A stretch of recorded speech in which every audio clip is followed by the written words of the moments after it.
হুম, আমরা দিনের কথা কয়ে লাভ নাই। আমরা দিনের মধ্যে যে স্কুলে যেতাম, বড় বড় পাহাড় হাতি ঘোড়া এটা সব উপরে যেতাম, বড় বড় জঙ্গল পাড়ে যেতাম, শহরে না খায় চলে যেতাম, সপ্তাহের মধ্যে একবার রুটি খেতাম, তাও পুরা ধরা খাইতাম।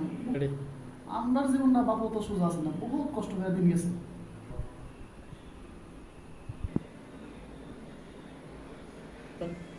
আচ্ছা, আগের দিনে কি মানুষ পালা টালা হয়েছে না নাকি? ওয়ানি করছি না যে হলো। হ্যাঁ, এ কি কো জঙ্গল পাহাড় হয়েছে দেখে কি বাবা মানে তোর নাকি? আমিও তো বলা হয়েছি। আচ্ছা, আগে তো মোবাইল সোবাইল ছিল না, তাহলে তুমি আলাপ কি দিয়ে করছো? ও, আগে আলাপ হয়েছে স্বপ্নে ঘুমের করে, বাস্তব তো দেখা হয়েছে না। মাঝে মাঝে হয়েছে, তাও সিটি মরি দিছি গাছের পাতা থেকে জিনিপুরের গাড়া বানিয়ে দিছিলাম, বাস এভাবে আমার সম্পর্ক চলছে। ও আমার ডিজিটাল যুগ অনামেশে মোবাইল দেয় গার্লফ্রেন্ড জন্য বেশি দিন থাকে না। আগের দিনের গার্লফ্রেন্ড বহুত দিন থাকতো। ও